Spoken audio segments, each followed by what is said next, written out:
Hey, everybody, welcome back to the GodXP Spiritual Fitness Podcast. I am your host, Anthony Polanco. You can call me Aunt P if you prefer. Very excited for our guest today. We have Dr. Nick Campos. He's an incredible teacher and healer of the body, mind, and spirit. Teaches really profound principles through his writing. Been following him on Twitter for a long time and reading his blog periodically. He's got decades of experience in prolific academic achievement, which lend massive weight to his already incredibly profound writing. So I invite you to join me in following him on Twitter right now at Dr. Nick Campos and read his amazing blog along with me at nickcampos.com. Without further ado, Nick, thank you so much for joining us today. Anthony, thank you for having me. I'm honored to be here this morning. Cosmic Crusader, fellow GodXP podcast listener, I've found the digital oasis of enlightenment. It's called Spiritual Fitness Gym. There's no treadmills, there's no weights, just pure spiritual gains.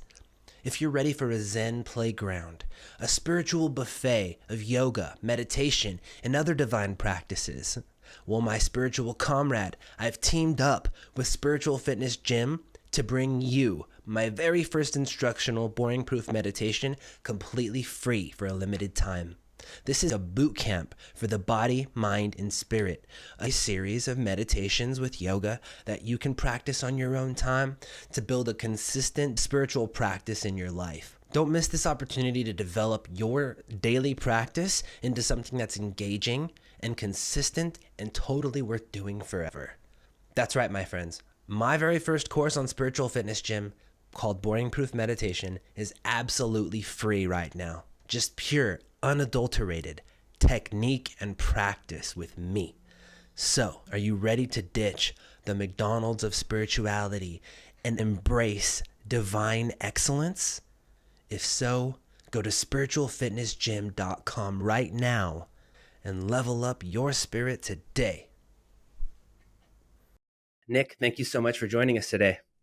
Anthony, thank you for having me. I'm honored to be here this morning. So a little bit before we started recording, I mentioned to Nick, him and I haven't met, but I've been following him on Twitter for a while. The reason I brought him on is because whenever I find someone who's able to integrate concepts of like our physical vitality or our social or economic or emotional vitality with spiritually fulfilling ideas and principles, philosophies, that stuff really excites me. When I read your writing, Nick, you have that same passion for helping people find that in themselves. Would you say that's true? That is true. I think that I've once heard it said that it isn't until people experience or are put in situations of very intense suffering and pain that they seek out that something more than themselves, whether you want to call that God or a higher power.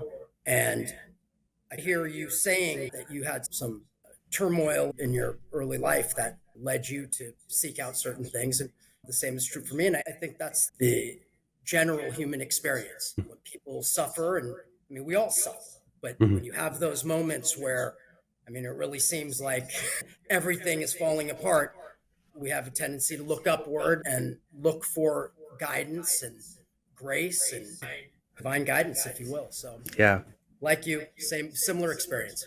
That's amazing. You can't really get that from someone's professional profile. And I'm always so curious to hear more about people's spiritual fulfillment philosophies. Where did that come from? Did you always have that? I know that you've been working in healing and through chiropractic. You've been interested in it your whole life. Where did the shift towards a larger contribution come from? Well, let me preface what I'm going to say right now by saying that I teach courses and I help people uncover that we'll say that purpose in their lives, what the yogis might call the Dharma. And in my classes, I have an exercise that I do with my attendees where we look back on our lives. And this exercise is a little bit more profound, I think, for people as they're older, because I like to say we have more baggage when we're older, but younger people can also do this exercise and get a lot of it out of it. But when you look back on your life and you look at things that inspired you, people that inspired you, jobs that you've had, things that you read, those interests that made up those certain portions of your life, those aren't random. Yeah. Those are all a part of a greater order. And so in my own life, when I look back, I can see all the ordered pieces that sort of came together. And you don't see it as it's happening. It's sometimes it's a cloud, or can be a cloud for many years until you look back.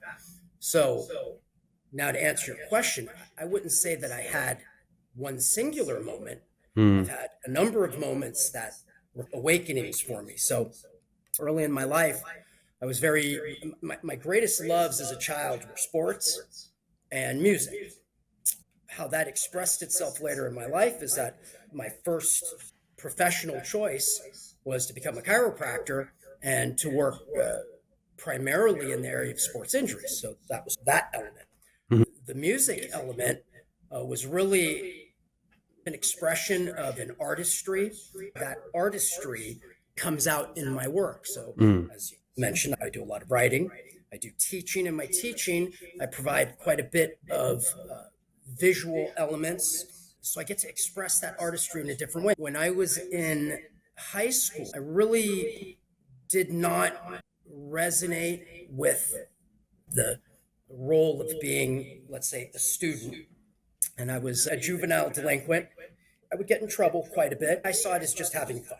And I think that's a pretty typical experience for young men and young women who live that path. It's just you're having fun.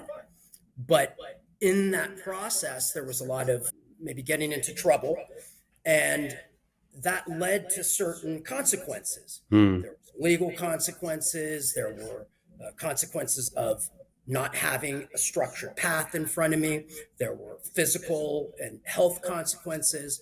And so when I reached my early 20s, it all came to a head. And I had to make a decision in my life. I knew the path I was on wasn't going to take me anywhere other than jail or dead. And so I said, what would I rather do? What is that thing I would rather do? And I really had no other option than to go to school, which turned out to be the right thing for me. Also, at that time, I was having some health issues, nothing like severe or chronic, but enough that my health had diminished to a degree that I took the steps toward increasing my health. And so I looked into things that were natural because I wasn't really a sick individual. So I started eating differently, I started exercising, and I started building up my health and my strength.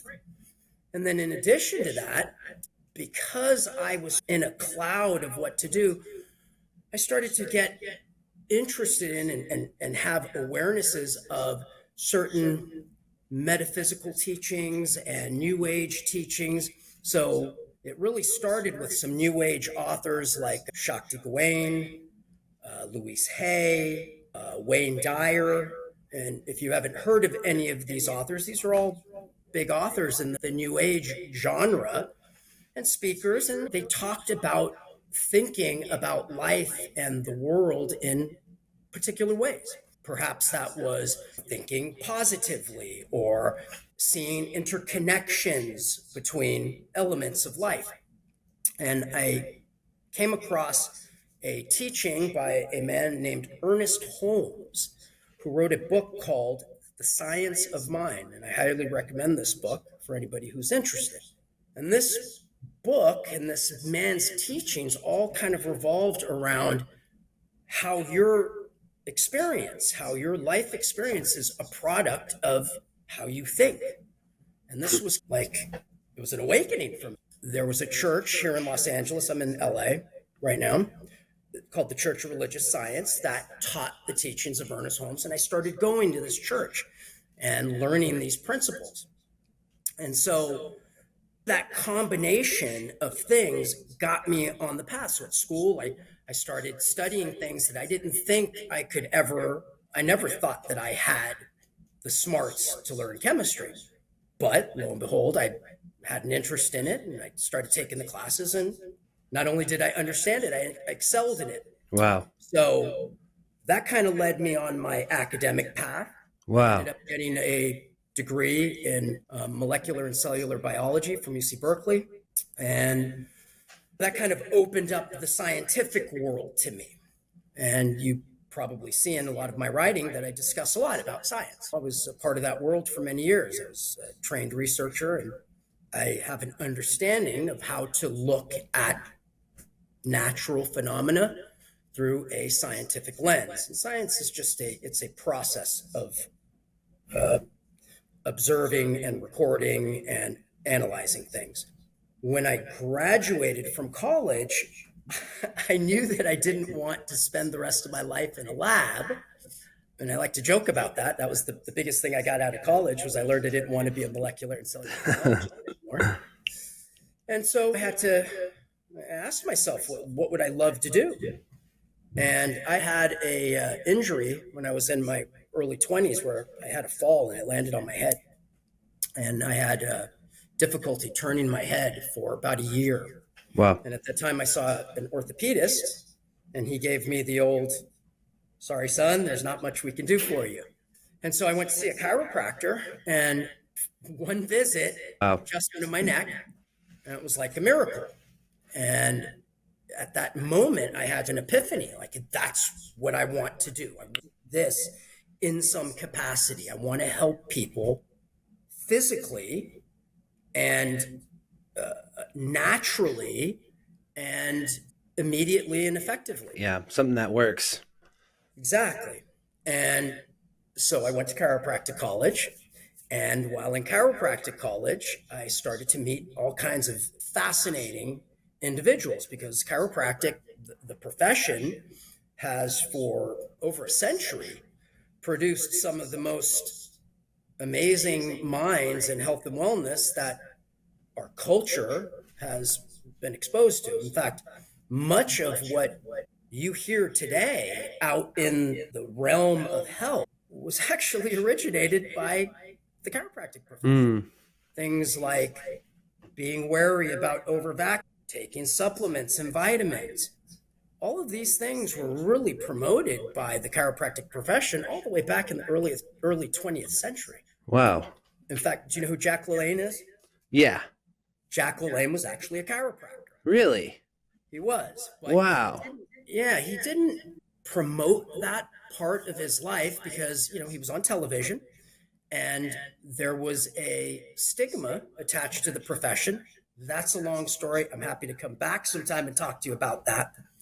But at the time, chiropractic wasn't really, that would hurt his professional career in television and promoting natural health. So he kept it quiet, but he was actually a chiropractor. And so along that path, I met some just amazing individuals who got me really excited about teaching concepts about natural health and this power we have inside us to be healthy, optimally functioning beings.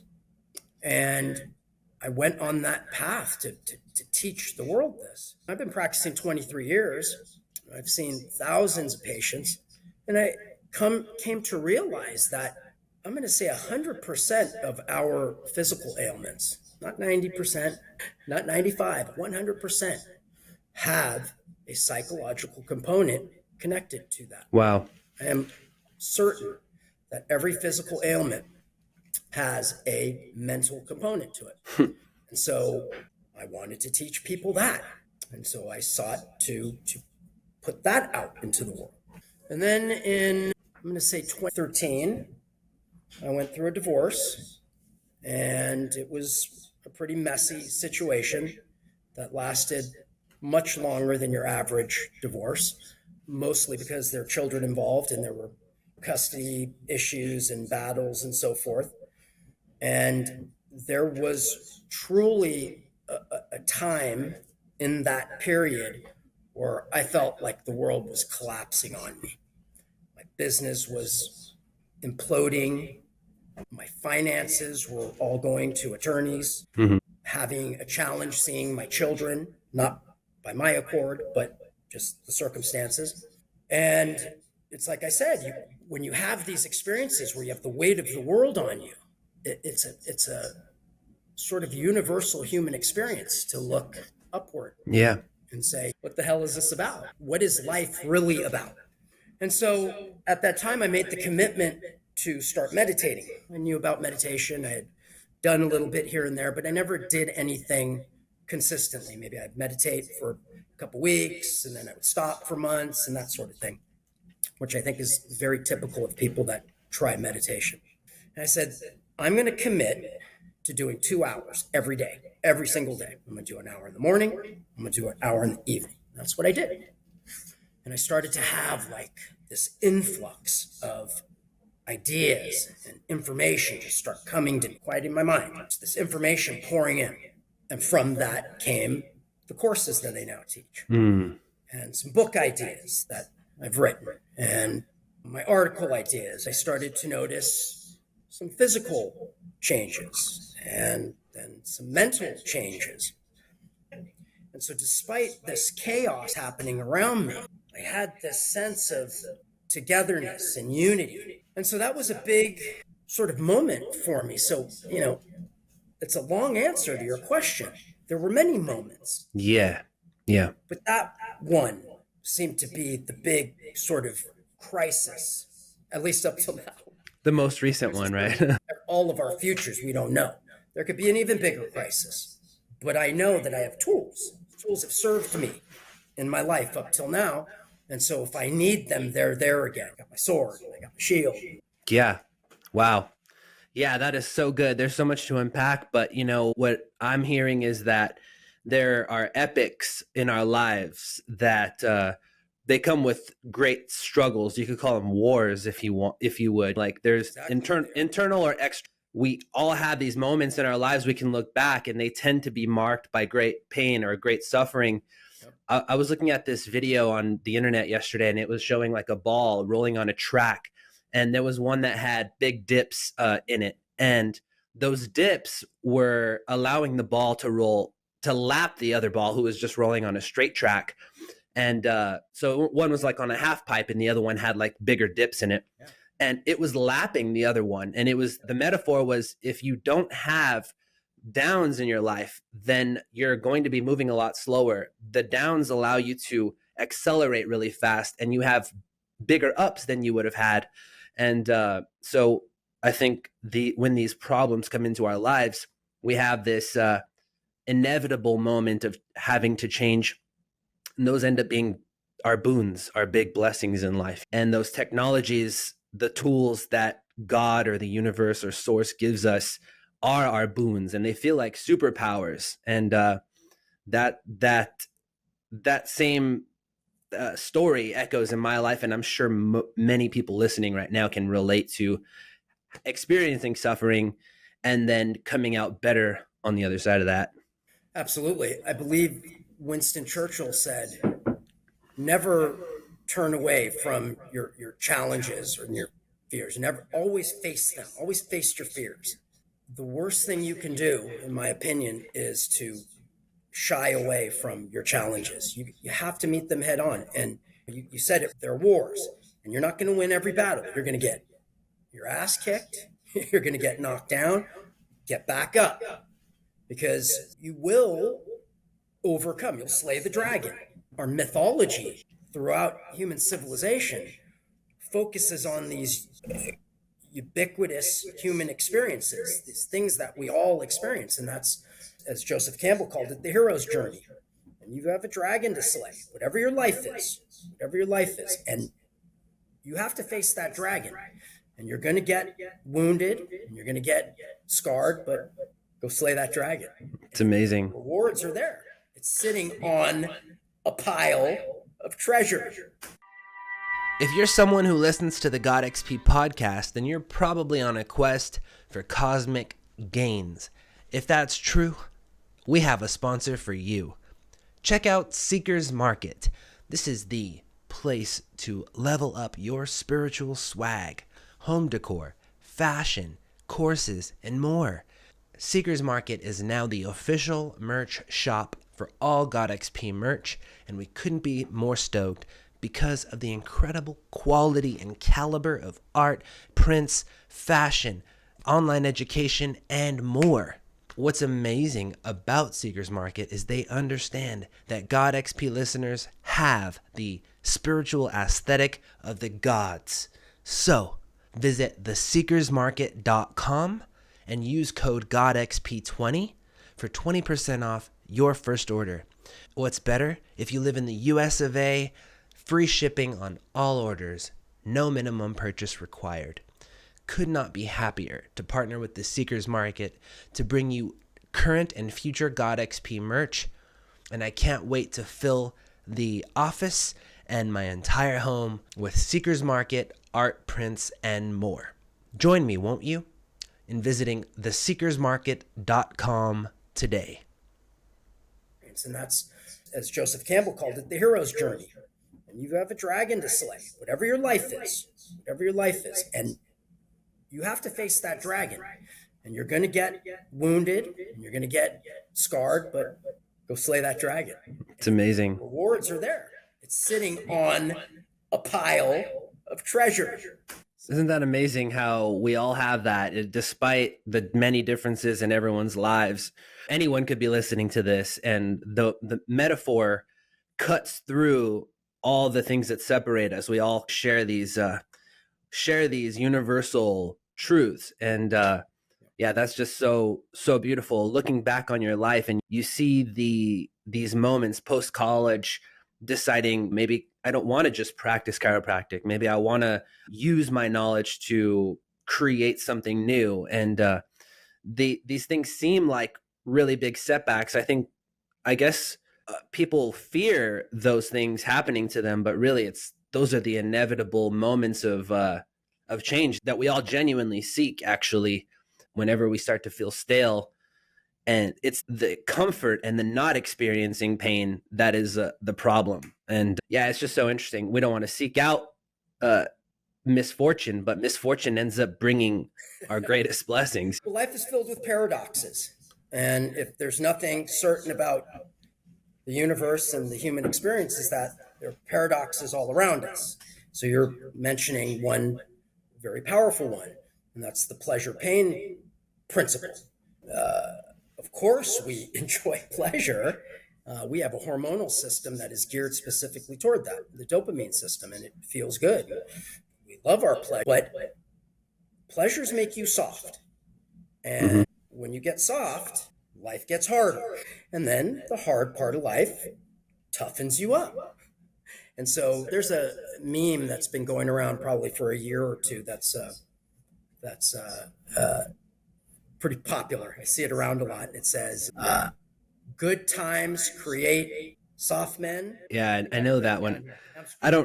I'll screw it up too, but yeah, I'm familiar with that one. Hard times produce strong men. Strong men create good times. Good times create weak men. Weak men create hard times. I love that quote. It's that cycle, and it's a paradox. Of course, we want our pleasures, but too many pleasures and you get soft and you get fattened up and you become prey. Yeah, they become. Isn't that interesting how overindulgence in our desires ends up becoming our weakness? There was a time when I was doing jujitsu 7 days a week and competing all the time, and I wanted to take a break because I felt burned out. And actually, you mentioned your neck injury. I had two herniated cervical discs from jujitsu competition, and I just needed a break. So I took a break, and that break became a longer break. I got used to the comfort, and now I'm relatively out of shape compared to how I was a year ago, because I let that comfort become my comfort zone became just being a homebody and being relatively free from my functional pain. And so it's funny that I worked so hard to achieve that physical vitality, and then that was my desire when I was pushing through the difficulties. And then once I got to a point I wanted peace, I wanted comfort, that became my desire, and pushing towards that. Now I've drifted away from this physical vitality that I benefited so much from. Well, let me ease your mind a little bit and say that's actually a normal part of a cycle. And so I like to say to my students that your current pain is the source of your next pleasure. Your current pleasure is the source of your next pain. Wow. So you had some pain and you took some time off and you had some pleasure, and now that's creating your next pain, which is you're going, yeah, I lost it. Wow. I want it back. So That's that's so going to be funny. your impetus to move forward. Yeah. So it's That's it's a part of a normal cycle, as long as you don't get too stuck in the quagmire. And that's what happens to people, is that they sink in the hole and then they don't have that strength or inspiration to come out. You got to pull yourself, or one, not you, but a yeah. person who finds themselves in that hole, needs to find a way to pull themselves out. Yeah. Yeah, that's an interesting dance that I think we learn as we get older. Something I've experienced enough revolutions to realize that there's these seasons in our lives that take many years to fulfill, that we don't might not actually be able to foresee happening. But as you become more observant of your life, you start to feel how you are growing and changing. It's like a plant. You don't necessarily see the flower open up and close every day, but over time that there's a cadence to the life of a plant or the life of a human that takes time, but we move in these seasons of life. And I've noticed, and I might want something to happen in 1 year, but it actually takes 4 or 5 years to become what it was going to be. And my mind and my body have to accommodate the difference in latency between what I want and how long it actually takes to come to fruition. Well, there's a saying that says, I became an overnight success. It only took me 20 years to do so. Yeah. Nothing happens overnight.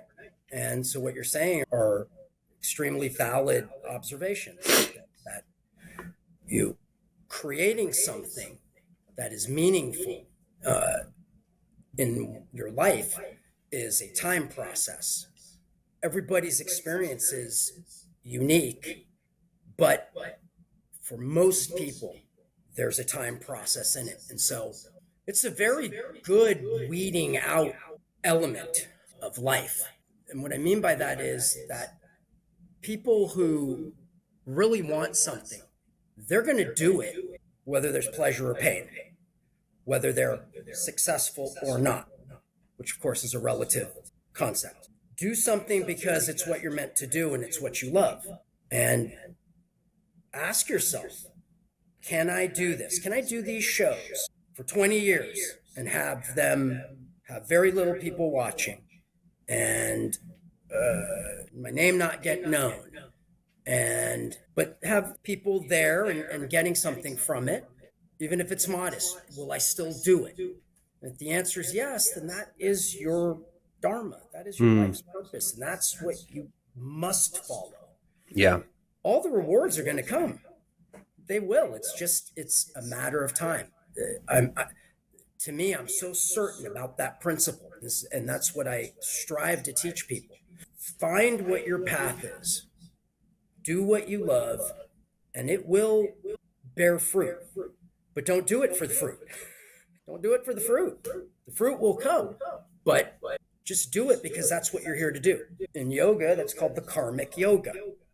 And karmic in this case is not what we say, what we think it is. Like, if you're a dick to me, you're going to get it back. It is, but it isn't. Karma means action.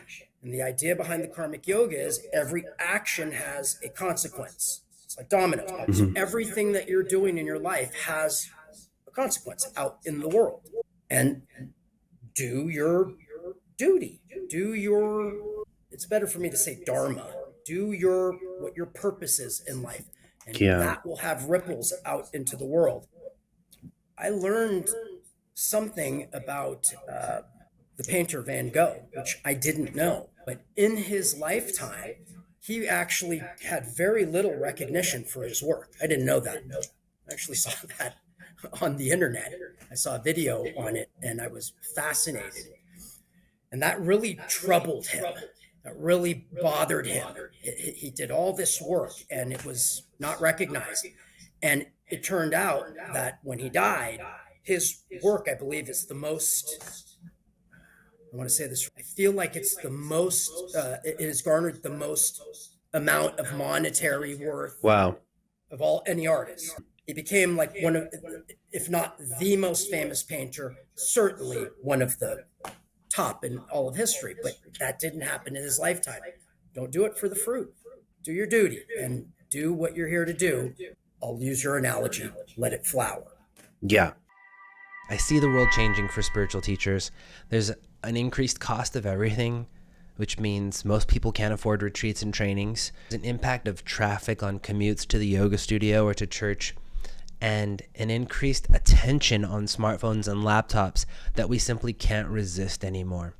So I helped create a platform called spiritualfitnessgym.com. It's designed to be frictionless for teachers of all modalities to reach more people, to share their best teachings from the comfort of their home or their empty studio, and most importantly, to keep the lion's share of their revenue. If you're struggling to grow your in-person classes or your online audience, then spiritualfitnessgym.com is the launchpad that you've been waiting for. Imagine recording a video series of your best or favorite teachings from your house or an empty studio using a step-by-step guide that we've created in case you're not technically savvy, and then co-promoting it with a group of passionate people, including myself, all while maintaining creative control over your journey and your earnings. Bearers of light, head to spiritualfitnessgym.com right now.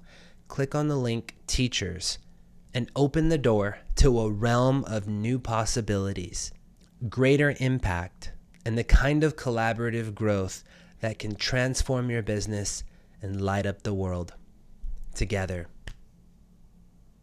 My follow-up question to that would be like, do you feel, I know you mentioned in the beginning, like in hindsight, you're able to paint the picture of your life and see how I guess the universe was conspiring to create this masterpiece of who you are.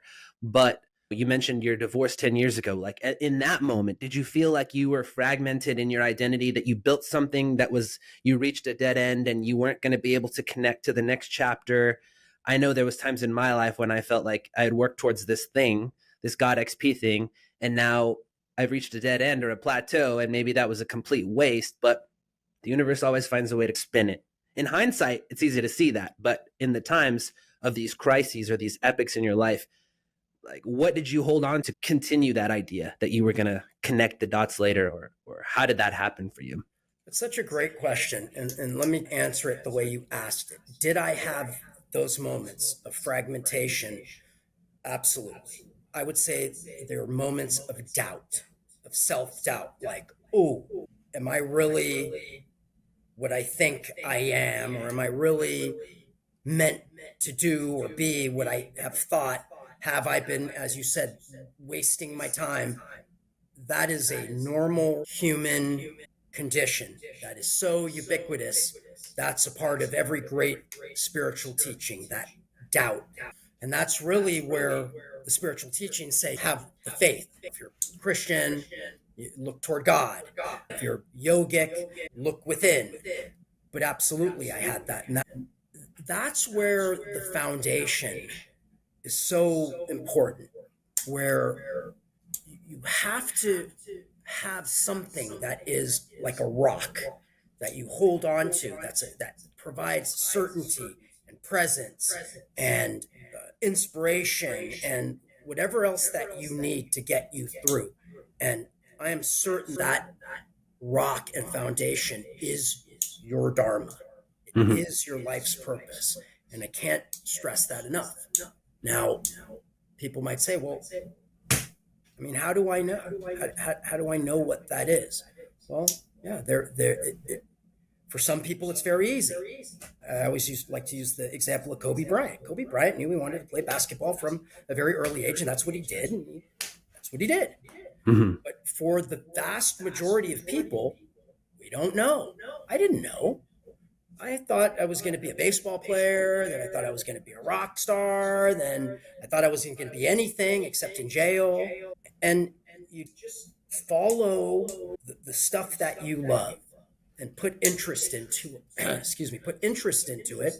And that will help guide you. And don't, for people who are lost, don't give up. Or you can have some help and you can contact me, come to one of my classes or contact me and tell me your situation. And, I might be able to help people and guide them. Yeah. But it is a great question. And absolutely, I think that it's a common experience. Yeah, you mentioned it that in your early 20s, you had that moment, that first inflection point, let's say, where you knew you wanted to take a path of discovering your meaning, and you were able to find that through literature and literaries but most importantly, you took a conscious effort to point yourself in a direction, to point your attention in a direction, and then pursue that path without knowing what the outcome was going to be. And you are the outcome this many years later. But back then you had to have faith, and it was such a tiny little window of opportunity where you could decide where you were going to go. And I think that there's something so beautiful about that early 20s coming of age time, when a lot of people reach that inflection point because they don't know what to do with their lives. And the same thing happened to me. I get goosebumps hearing your story because I had to make that conscious effort as well, sitting in my room alone with nothing and just a piece of paper and a pen, writing out what I could want or what I might want, and then just making that the map to the game of my life. And then all of a sudden, miraculously, the dominoes started to fall in place. I started finding the right books and finding the right people to look up to, the right gurus to guide me. Real quickly before you go, Yeah. take it somewhere else, because this is a very important point. That is a very powerful practice that you just described. Sitting down and writing. Mm-hmm. I cannot emphasize it enough. Putting pen to paper. Nothing is more powerful than writing stuff down. It makes changes in your nervous system, in your brain, to write things down. It's not enough to think them. Thinking them this is the world of potentiality. This is the world of materiality. You have to put it down on a blueprint. And as you said, once you do that, the dominoes start to fall into place. And like you said, you get led to the right books, and you get led to the right speakers, and you get led to the right teachers. It's almost as if there is a magnetic force driving you. And there is, in a sense. There is. There are people that want to deny it. They tend to be called physicalists or materialists or naturalists, but they also can't explain it. They call it just coincidence. But for those of us that experience it, we go, well, it's an awfully ordered coincidence. And Yeah. cool. I'll take the coincidence, but maybe there's something more that's there. And I think there is. You're on your life path. It opens for you. I believe so too. I think I didn't have a literary background when I fell upon this path, and it reflects in yours. We have and a lot of guests that have come on the podcast. We all have a very similar origin story, and it's not because of my previous ideology that I believed that it would happen. I had no faith, I had no belief in life, and I just sat down and started doing it. And then looking back, so many literaries that I read afterward were like, yeah, if you just sit down and consciously choose what you want, then the universe will conspire for you. And yeah, it's funny how that kind of origin story tends to materialize in people's lives regardless of what walk of life we come from.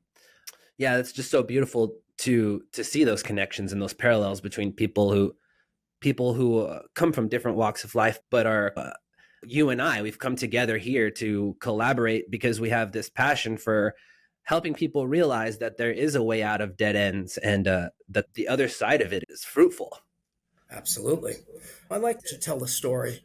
Imagine that you have this thing, this item that has a great potentiality. It's a unique item. There's not another one like it in the world. And it has the potential to change your life dramatically, whether that's financially, by bringing perhaps in prestige, by virtue of what you bring to the world and this thing that you give to the world, or maybe even in opportunities that it opens up for you and your loved ones. But it comes with a challenge. And that challenge is, how do I present it to the world Mm. and convince the world that it actually has the value that it has?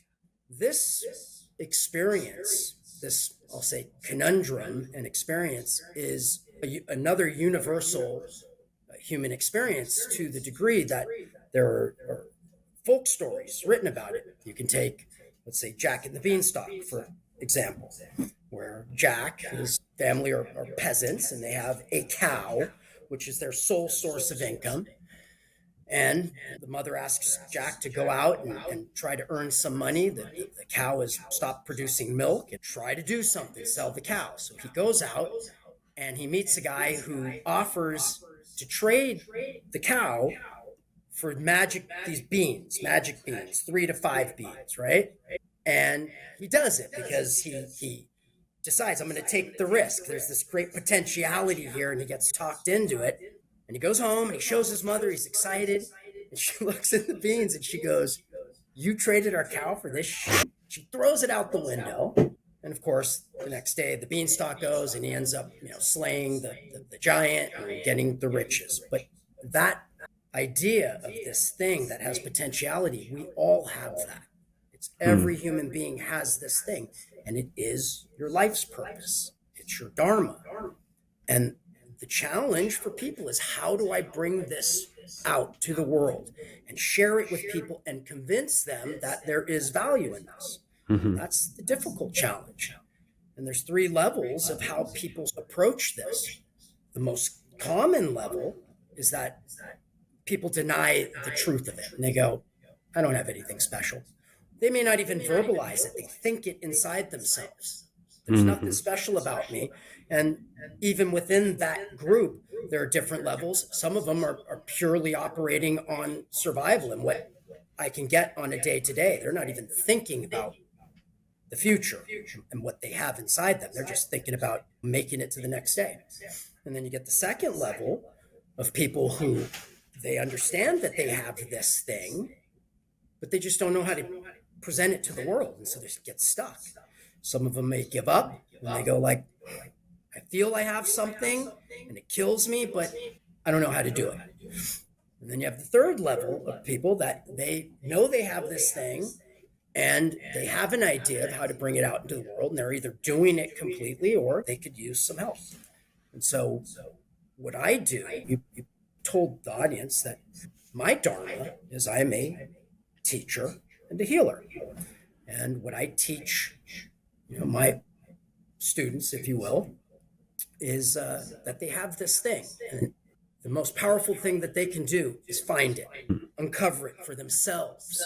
Because once they do, once they uncover that simplifies life. That is the rock. That is the foundation that's going to weather you through any crisis.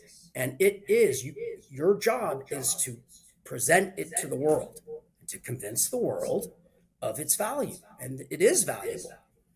But nobody's going to sell it for you. You have to do that. Yeah. And that's my big message, is you can live an absolutely amazing life.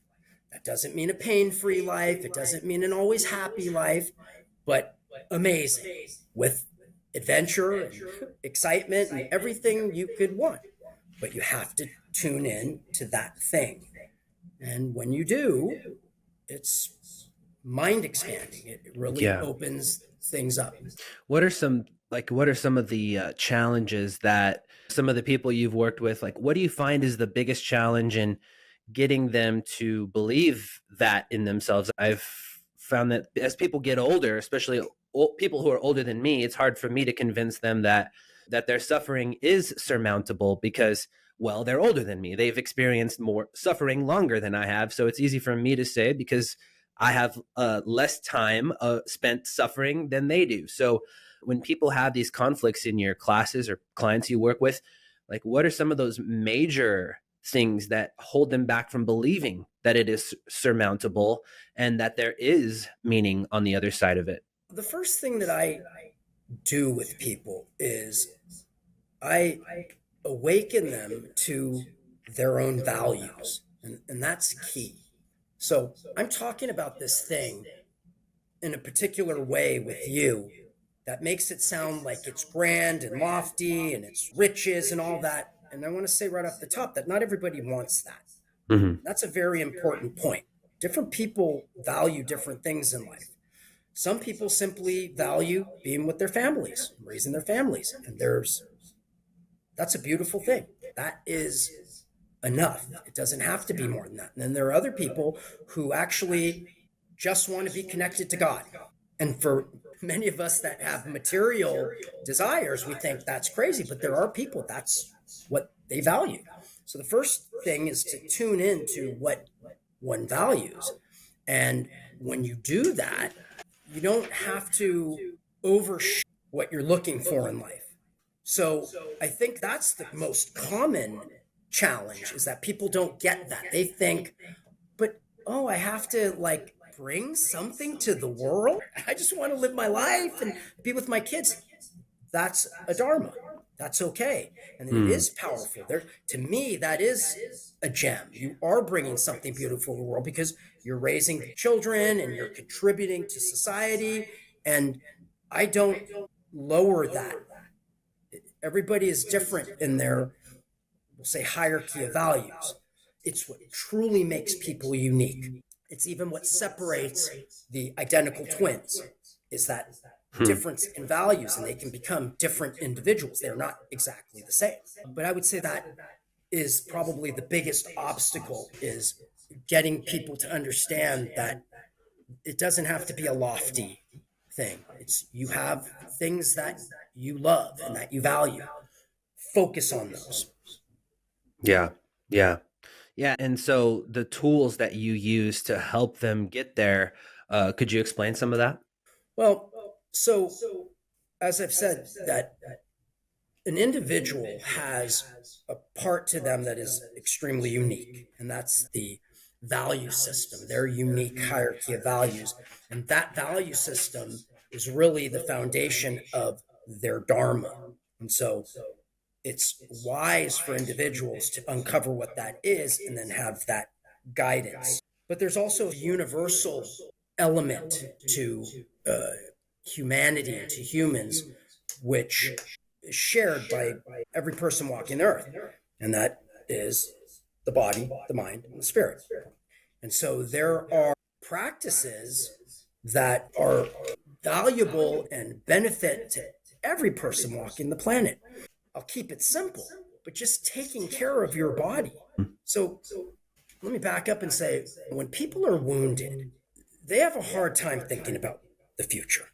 They think about the moment and how do I survive and how do I get through this moment?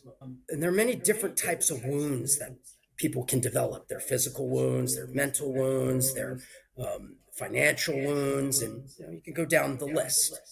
And so physically speaking, when somebody's in poor health or in pain, or it's very hard to think outside of that. Have you ever had a physical? Well, you mentioned the herniated discs in your neck. Yeah, that was the main one in my life. And I'm sure that you can attest that when that happens, it's pretty hard to think of much else. You can, but I like to say that when people are in pain, they can think of one thing at a time. They can go grocery shopping or talk on the phone.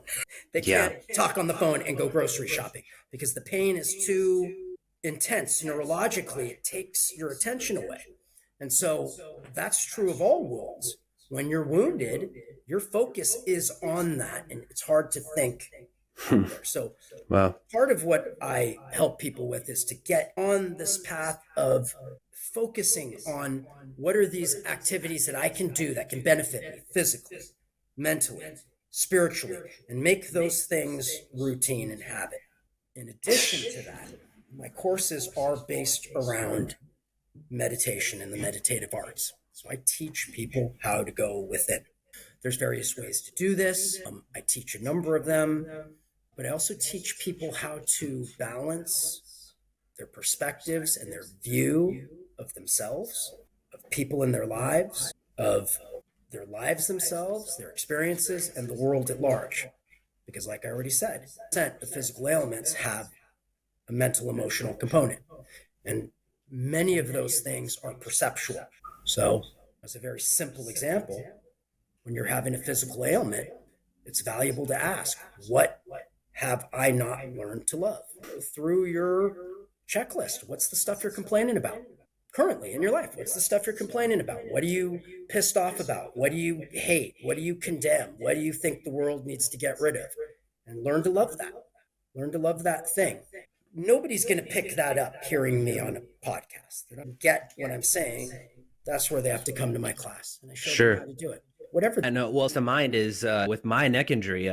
I grew up singing. I was in bands my whole life, and I saw the the guitar last back there. yeah. So like around the time I started jiu-jitsu, I put music to the side, and as a matter of fact, I've noticed that like my speaking voice has gotten quieter. I've become less opinionated over the last several years, and my singing voice has diminished. And so when I sustained that neck injury, and it didn't get better right away because I typically heal fast, I started putting into question, what am I holding on to? What about my neck area and my throat area have I been holding on to? And all the doubts that came into my mind when I injured my neck about my vitality, I held on to those too. And it affected my lifestyle because I stopped training as much. I held on to that, and that became a part of my identity. And so the lingering pain, I'm already thinking about how the mental attachments I have to that experience and to my previous experiences are the reason why I still have lingering pain. It's been over a year with this injury, and it's a herniated disc. So of course there's going to be some practical reasons why I still feel it. But if I didn't have those attachments, then maybe that would solve or help the healing even more. Try to think about things in this way. When we fall off of our path, and that path is our dharma, our life's purpose, or when we are not yet certain of what that path is, and so we're not on it yet, life will bring you people and things and experiences to get you on that path. There are no mistakes. Some people like to call this the matrix. We are in a matrix. There are no mistakes in the matrix. You have a path, and life will push you on that path. I like to say it usually starts physically. So usually people will develop some sort of physical ailment, and that will get them back to school or back to doing podcasts or whatever that might be. If that doesn't push you back on the path, then you'll start to develop psychological challenges, we'll say. If those don't get you back on the path, then you'll start to develop social challenges, conflict with friends, spouses, children. Those things are there specifically to get you back on path. And if you could see things in that way, you can say thank you and not, why the hell is this happening to me?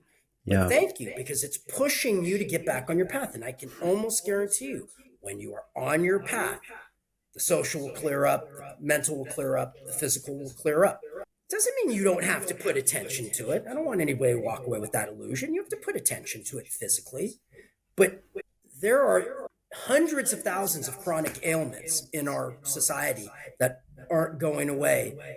It's not, the medical science just says, well, we don't know. It just is. It's unknown. It's unknown. Say genetics. There are other reasons. Yeah, I saw something recently. It said there's hundreds of thousands of diseases and ailments that we have, but the shamans believe that there's only one sickness, and that's just being out of balance.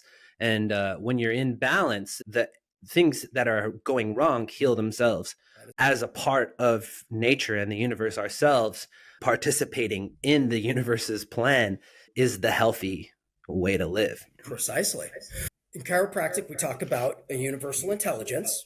The yogis call it the Dharma with a capital D.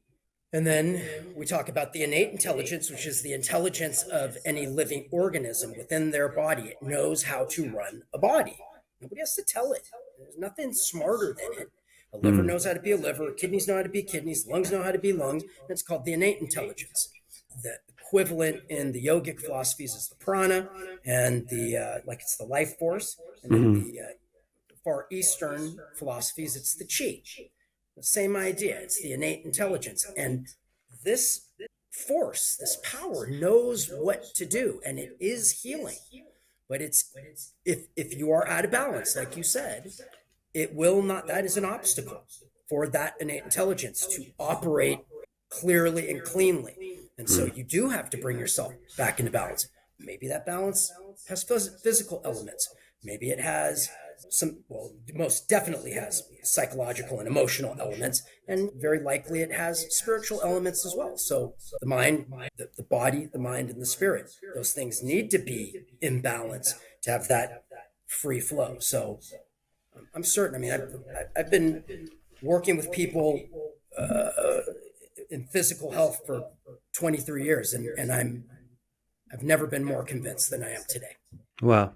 Yeah, no, I totally agree. I mean, just from a point of personal perspective, chiropractic is the only thing that's helped me with my back and my neck. I've been in car accidents, I had back problems, and it helped my neck. Nothing alleviated my pain more than just going to my chiropractor, and I tried everything. In fact, I was stubborn and not going to my chiropractor for a long time because I wanted just see if something else would be even better or work even better. I didn't get the relief until I went back to my guy, and he immediately just fixed it. And yeah, it still comes back, and the nerves and the spine are what they are, very intricate. But it's funny how the just the amazing, quite quite frankly, just the amazing relief that chiropractic brings. Well, in chiropractic, we're realigning the spine at its most simple form of describing it.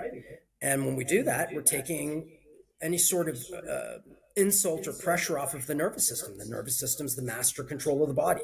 It controls and coordinates everything, including healing. And so when that's functioning unimpeded, the innate intelligence is able to function unimpeded, and the body's able to do what it does. There are many experiences of people that are miraculous self-healing situations or experiences. So, I mean, we have the power to do it. You have to believe, you have to put attention to it, and it can be miraculous. Mm-hmm. Yeah. Yeah. I had no idea about the philosophies behind chiropractic relating to universal intelligence and stuff. I think that's so fascinating. I think people are very much in the dark about chiropractic and its basis and its philosophy because as a consumer myself, I didn't know. And I'm fascinated by that stuff. I never brought it into question. I knew it was like a therapeutic and that it had controversy about its like validity, but yeah, you don't hear much talk about the philosophy and the fundamentals of the practice of chiropractic. Yeah, well, that's the fault of chiropractors. And I'll say sometimes myself included. I don't always go back to that basic story. I have been recently, I've been reposting some old articles where I talk about this universal intelligence and how it's all related to uh, your spinal health. But in my profession, we have such a wide scope, Mm. and it does have such an effectiveness that people use it for sports injuries, people use it for auto accidents, and it is great for that. But in reality, the true purpose of chiropractic is the general health and wellness of the body. Wow. And the way we do that is keeping the spine and the central nervous system aligned and operating unimpeded. It's It's allowing that amazing. innate intelligence to flow. That is the core of the chiropractic philosophy and profession. That's so fascinating. I can see why you were pulled to it as someone who is so curious about the divine order of things.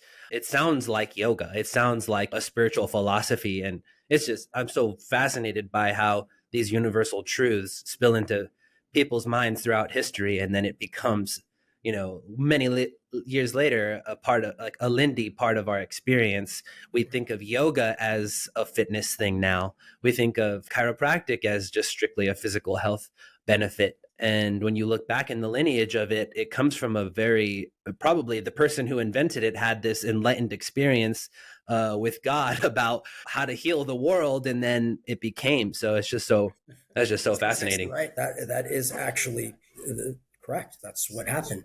You're bringing up yoga and how it's been, how will I say, morphed into what the Western culture now uses it for as a form of fitness. And it has that element, but yoga, the practice of yoga was specifically for the yoking of the material and the spiritual elements of human beings. That's what yoga means, to yoke. And to do that, you have to in quietude.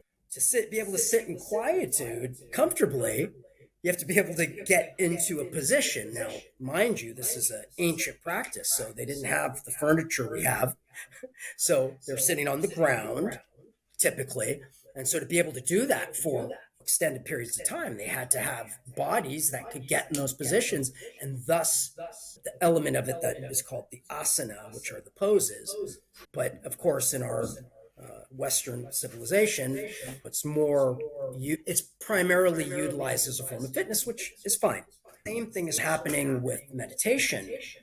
I'm going to say today because I believe back in the 50s, researchers started to observe certain physiological changes with we'll call it so there was a researcher by the name of Herbert Benson who studied something called the relaxation response. And in so doing, he saw that physiology changed and he became interested in that. And that led the advent of what I call the meditation sciences. It sounds so weird to say that, meditation sciences, but it is in fact a big thing now. And there's a lot of research going on. And it is fascinating. They're looking at what's happening neurologically. They're seeing what's happening in the cardiorespiratory system with hormones and stress hormones and so forth. And that's all very fascinating. But what that's led to is that there's of doing mind quieting for the physical and on the side, maybe some mental benefits. And it's fine. Listen, if that gets people interested and do it, because I'm certain that people that stick with it and do it, they will have more profound experiences. Yeah. But it's more than that. And it's that something else that's not quantifiable by science. And frankly, it's a part that the materialists want to deny. So science is never going to acknowledge or study the metaphysical. It's just not. It's a naturalistic, materialistic study, observation. But there's no doubt that as a person meditates and does so consistently and regularly, they can have some very deep and profound experiences. I say may and can because not everybody is meditating perhaps properly. Sure. I say that only because I've been teaching it for over 10 years. And I just know that there are people that have been meditating for years and years. They're not having the experiences. That doesn't mean it's because it's not there and available. There's something else going on. Yeah. No, totally. I love that. I totally resonate with that, man. I see the benefits of even modern forms of yoga and meditation. And as someone whose primary interest is to find God and to explore the meaning of God, I love the old stuff. And that doesn't mean that people aren't benefiting from a lot of the modern forms and that those aren't doorways to them being more curious about some of the ancient origins of these things. But I guess I like to think of myself as an advocate to the younger generation to explore the deeper origins behind some of these trendy things that are very awesome, but I think could be even more awesome if they were more related to their ancient origins. That's just my opinion. That's my interest. But I share that with you. And I'll say that as we become more technologically advanced, and as these things become even more a part of our lives, if you can even imagine that scenario, because I mean, right now it's like, this is like my arm. Yeah, well, definitely. Now on technology, and the more that becomes a part of the human experience, I think that people are going to have more of a hunger for that transcendental experience and going within and connecting with the greater source. I really believe that. And that might be expressed for some people in frustration and confusion and what the fuck is life about? And is it really just about this and making money? And that rat race that's been a part of the Western culture for 100+ years, or is there something more? And I do think that more and more people are going to seek it out, because there is a sort of a disconnect. There's a paradox. The technology makes us more connected. We can talk to each other. I'm in LA. Where are you? Riverside? Fresno. Okay, so you're in Central California, and I'm in Southern California, and we can have this meeting, and it has that element where it connects us more, but it also distances us more. So now a lot of these meetings are happening on Zoom, not face to face and in person, and people are doing this all day long. And because of that separation from other human beings, I'm rather certain that the younger generation, more than ever, is going to seek those connections. Social, yes, but also going within. Me too. Yeah, I believe that. I don't have a lot of connections to like the people who are significantly younger than me, but I believe that there is going to be a swing, or that there already is a swing toward just a more connection with the natural world. I think the benefits, like you said, of technology is great, but now most of my closest friends are people who I only talk through Zoom with, and that's a problem. That's a pain for sure. That's the pain point of our current lifestyle and time in time and space, I guess, our place in time and space. So I guess we're getting towards the end of the hour. I'd like to just know more about what you're doing right now and what your current goals and what your current offerings are, just so people can connect with you even further. So I am currently teaching courses on, like I said, my courses are based around meditation, but they're more than that. They're philosophical. There are many practical exercises, and they're primarily geared toward having people discover or uncover this life's purpose of theirs, this dharma, and to take focused action steps to make that sort of unfold, or shall I say, assist it in unfolding. I'm also teaching exercises and practices by which people can go within themselves and connect to that higher source, or even say their true self.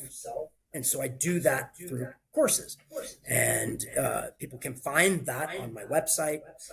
And I do 2 a month. I do many of them over Zoom. So you could be anywhere in the world and take my courses. I have some live courses, and I primarily stay in the Southern California region, but I'm also open to traveling. If somebody wants to host an event, I'd be happy to travel if the situation is worthwhile for all of us. Additionally, I am a writer. And so all of these thoughts that I'm sharing with you, I write as you have found me. I have a blog. I also write books, and books you can find on my website. And the blog is on my website. I have 2 websites, actually. I have a website that is my health and healing chiropractic website, which is campos.com, DRNICK, CAMPOS. And then I have a more, I'll say creative, intellectual website where I put out a lot of my thoughts on spirituality and psychology and also physical health. And that one is nick.com, no doctor, just nickcampos.com. And people can find my classes, they can find my books. And then I'm on Twitter. And so every day I'm putting stuff like this. Yeah. That's where we met each other. And that's my handle is at Dr. Nick Campos, at Dr. Nick Campos. I'm working on continuously bringing new products out to the world. So videos and YouTube and books and whatever else. So that's a never ending process for me. It's on to the next one, on to the next one. Yeah. And that's where it is. And I'm also practicing chiropractic. So if anybody who's listening to this is in Los Angeles or in Palm Desert or Palm Springs, I've got offices in both locations, and I might be able to help you with some of your physical ailments. Nice. That's awesome. Yeah, I can't emphasize enough how prolific of a writer you are. I'm networked with a lot of writers, and I talk to online writers a lot, very often. And man, your writing is right up my alley. I love it's really refreshing to read something that is easily digestible yet enlightening. And even if I already knew the concept or the principle beforehand, it's just your take on it is just really easy to read and educational, inspiring. That's and your Twitter the same. You're doing the Lord's work, in my opinion, through your Twitter, just constantly sharing interesting things, including your own writing. So that alone is massive benefit and value that people can find by following you there and reading your blog. Even if you're not a reader, I highly recommend checking out some of his articles if you're interested in this stuff. Most of our listeners are. And yeah, the chiropractic, I mean, I wish I was closer so that I could come see you and maybe one day I'll be able to. But yeah, I know that there are a lot of listeners in the LA area. So definitely recommend stopping by and making an appointment, because that's yeah, it's this. You have a breadth of knowledge. I'd love to have you back on the show again to just go over more of this stuff, man. I would love to. Thank you so much. And first off, let me just say thank you for all the kind words. I appreciate you reading and resonating with my stuff. That actually means the world to me, believe it or not. To have people be touched by what I say, to me, is a wonderful reward. And I would love to be back. You Yeah. just say the word. I'd love to come back. Yeah, absolutely. We'll do it again in a few months once we've both covered some more ground and just go over more stuff together. And if you have one last message to someone listening who's at a existential dead end in their life or at an inflection point, so to speak, if you could just say one thing, reaching through the screen and just being with them for a moment, what would that be? I think that the most profound thing that I had ever heard, and when I heard it, truly changed my life. That is, you cannot screw up. You cannot screw up. There are no mistakes. Even the things that you think are wrong or problems or bad or horrible, those are all illusions. Everything that you're experiencing in your life is a part of this path that you're on. And even though you're in a cloud right now, that's going to clear. And I know because I lived it. There are moments where you go, this is never going to clear. And it might take 10 years. It took probably that long for me. It will clear. And when you come out, you're going to see light like you've never seen before. So don't give up. That's key. You cannot screw up. Do not give up. Keep going. Keep moving forward. Amen. Amen. That's awesome. That's amazing, brother. I appreciate that, and I'm sure our listeners do too. Yeah, thank you so much, Nick. We'll have you on again soon. Anthony, thank you. Everybody, thank you for listening to the GodXP Spiritual Fitness Podcast. We'll see you next time. Cosmic Crusader, fellow GodXP podcast listener, I've found the digital oasis of enlightenment. It's called Spiritual Fitness Gym. There's no treadmills, there's no weights, just pure spiritual gains. If you're ready for a Zen playground, a spiritual buffet of yoga, meditation, and other divine practices, well, my spiritual comrade, I've teamed up with Spiritual Fitness Gym to bring you my very first instructional boring-proof meditation completely free for a limited time. This is a boot camp for the body, mind, and spirit, a series of meditations with yoga that you can practice on your own time to build a consistent spiritual practice in your life. Don't miss this opportunity to develop your daily practice into something that's engaging and consistent and totally worth doing forever. That's right, my friends. My very first course on Spiritual Fitness Gym, called Boring Proof Meditation, is absolutely free right now. Just pure, unadulterated technique and practice with me. So, are you ready to ditch the McDonald's of spirituality and embrace divine excellence? If so, go to spiritualfitnessgym.com right now and level up your spirit today. If you're someone who listens to the GodXP podcast, then you're probably on a quest for cosmic gains. If that's true, we have a sponsor for you. Check out Seeker's Market. This is the place to level up your spiritual swag, home decor, fashion, courses, and more. Seekers Market is now the official merch shop for all GodXP merch, and we couldn't be more stoked because of the incredible quality and caliber of art, prints, fashion, online education, and more. What's amazing about Seekers Market is they understand that GodXP listeners have the spiritual aesthetic of the gods. So, visit theseekersmarket.com and use code GodXP20 for 20% off your first order. What's better, if you live in the US of A, free shipping on all orders, no minimum purchase required.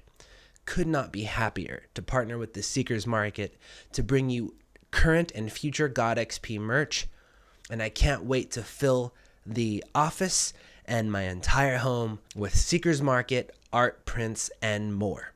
Join me, won't you, in visiting theseekersmarket.com today. I see the world changing for spiritual teachers. There's an increased cost of everything, which means most people can't afford retreats and trainings. There's an impact of traffic on commutes to the yoga studio or to church, and an increased attention on smartphones and laptops that we simply can't resist anymore. So I helped create a platform called spiritualfitnessgym.com. It's designed to be frictionless for teachers of all modalities to reach more people, to share their best teachings from the comfort of their home or their empty studio, and most importantly, to keep the lion's share of their revenue. If you're struggling to grow your in-person classes or your online audience, then spiritualfitnessgym.com is the launchpad that you've been waiting for.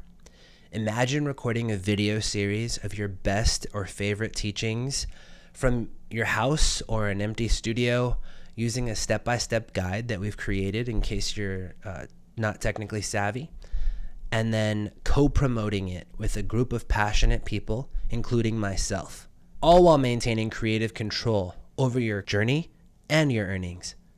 Bearers of light, head to spiritualfitnessgym.com right now, click on the link Teachers, and open the door to a realm of new possibilities, greater impact, and the kind of collaborative growth that can transform your business and light up the world. Together,